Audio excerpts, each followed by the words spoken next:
to dip your toe into the world of fun runs or stuff like that, we've got an option for you. Fox 13's Chip Brewster is live in Lakewood Ranch this afternoon for the Great Inflatable Race.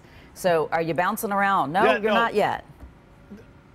Not yet. And the obstacle that you were seeing right before the break, that guy is going to be in our next segment. Might be one of the more challenging inflatable obstacles out on the course, but they start you off nice and easy with what they call the shoe. You take a look at it, you can kind of see it. There's the heel, there's where your foot or ankle would be, there's the laces of it. And the whole purpose here, guys, is fun. This is not like one of those races, as I was talking about, a Spartan Series or a Tough Mudder, where you are being challenged to complete it. Just completing it is an expectation. No, this one, our owner, Ken Richardson, is all about just people getting out, bringing kids even, and having a good time. Yeah, that's what it's all about. So tell me about the race itself, like how long is it, how many inflatables, when is it happening, those great details. Well, I think one of the big things is that we call it a race, but it really is just it's just fun. You come out, it's not timed, all ages are welcome. Great. And I really just have a good time bouncing around on inflatables, whether you want to let the kid in you come out, or bring your little kids. Either one's going to be great. So I don't have kids yet, but when they get to the right age, I'm just going to be using them as an excuse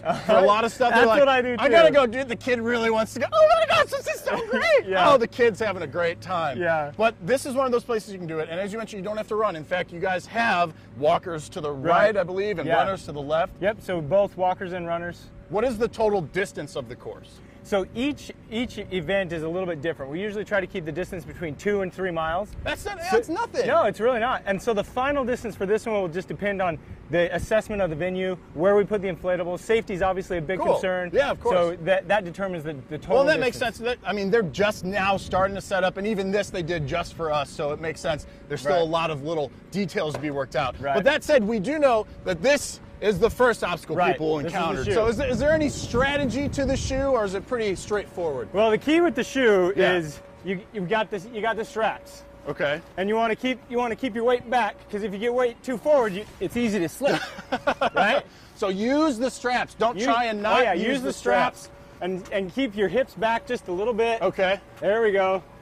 Make sure you keep your feet underneath you. Don't let your feet get behind you. I like too that there are grips for your feet very specifically on this to help out. Because part of the fun with inflatables, of course, is the slickness, the slidingness. In fact, let me go ahead and switch this camera around so you can see the other side, and that is just a giant slide. So, is there a strategy to a slide at all, or do you just kind of... The strategy is slide. Yeah. Well, I'll say this. I like to get a little bit of momentum and jump into it. Ooh. So I jump into it. I like to go feet first, watch where I'm going, make sure I know where I'm at. Well, demonstrate your jump. All right. So and this one it might bounce a little bit, but I'll jump out and I'll slide down all the way to the bottom.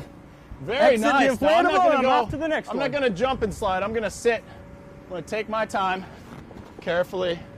Carefully. There we go. Cautious. Here I go. Here I go. Okay, I'm sliding. Oh, here I go. Whee! Yeah. There's the kid in you, Chip. Yes, that's what I was talking about. I will say this from doing just that.